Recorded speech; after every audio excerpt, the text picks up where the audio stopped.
Thank you, MOQCQGR.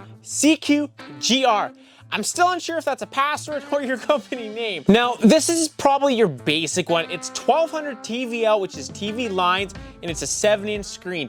Now, it's kind of a meh. If you're an average person, you don't fish much, once or twice a year, maybe this is what you want. So I'm not gonna lie, it's not the best definition, but maybe it'll be okay for some people, depending how hardcore you want to get. This is a DVR, digital video recorder.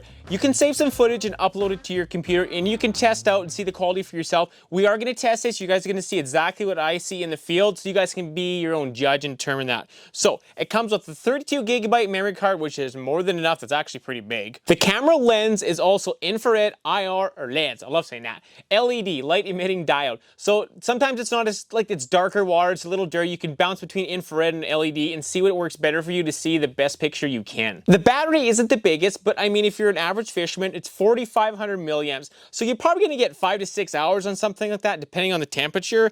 And it does come with warranty, 12 months. So if you don't like it, something breaks, anything like that, you can always return it. So I'm gonna bring you closer. You guys can see this camera out, and then we're gonna check it out. So the packaging with this company is always pretty mint. And this is a different design. It stands up by itself. It's got a standalone stand. That kind of makes sense. So we're gonna pull it out. I'm gonna show you guys exactly what's in this. Just the quickest and easiest way. And you get your 110 charger, obviously. And this is your spool of cable. Now, obviously, the best way to do this is to leave everything in and not take it out like I just did. But I'm just gonna show you what it looks like. And then there's little clips, like little slots that goes in just right like this. So it will stay up and kind of out of the way, no problem. So I do like this. The stand is pretty sick, pretty good job there. Now to hook this up, we're just gonna go like this and untangle our complete mess we just did. I don't know how I did that. So there's the camera. This is the wire. To connect this now, you take all the ends, and it's pretty easy. It only goes in one hole, just like that. Oh, are you serious? We actually did it wrong. Okay, I take that back. I take everything back I just said. We're gonna put this one in here. We're gonna pull these apart. It kind of splits in between is all it does. It just runs the power through it. Now there's a power indicator right here on the battery. You turn it on like that. And there we go. We're gonna take this out and you're gonna see what it's like under the water and get an actual view of this. We're just gonna go over the settings really quickly. You got your LEDs on the side, and then you click it again, it'll go infrared. You click it again, it'll go back to standard. I clicked it too many times. Okay, we'll start your recording. You got the indicator right here at the top left. Press it again, it'll stop. Now you go to the menu, it's got all the basic settings that you'd regularly see. You could format the SD card, language, default settings, date, time, brightness, contrast, saturation, chrome, I can't read that upside down. Green flip, so that's good. So if you put this on the wrong way, you can just flip at 180, which is actually a really good thing. Mode, that will switch it from pictures, I believe, to files. It will have video or it'll have photo. And plus and minus is just for yours. You can zoom in a little bit or zoom out. And then obviously your power. So let's go test this out. So we are set up. This is the DVR edition one. Now, it's okay, you guys remember. I think this is the budget-friendly one.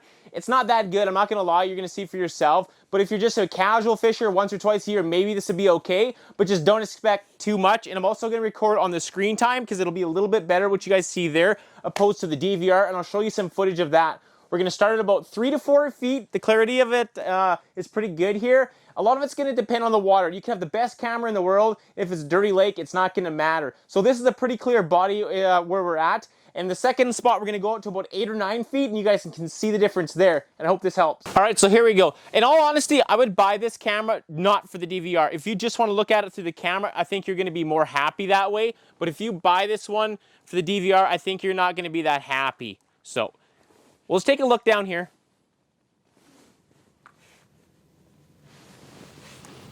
We're about three feet now. We'll go down. I'll try and pan it as slow as I can. You can see some vegetation. So there we go.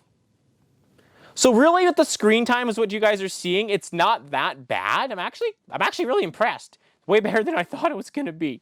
But far as recording though, I already know what it's gonna be because I know the resolution and you're not gonna really like it very much. So I'll kind of stop on the branches and get a little bit of detail. It's not too bad.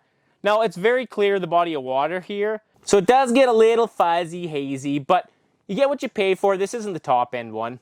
All right, here we go on the deeper section. That's kind of cool. You can see the ice. Whoops, that's the dirt. Okay, there's this thing on spool here. Holy stop. So it's obviously a little darker. You can't see quite as far. I'm trying to go as slow as I can here. There you go. You can see a little bit of vegetation then. Kind of be your own judge. And I'm also recording this part too. I'll kind of throw it on the screen, you guys can compare. But like I said, I would definitely buy this one for the screen to watch it as in real time. I wouldn't get this for the DVR, I don't think.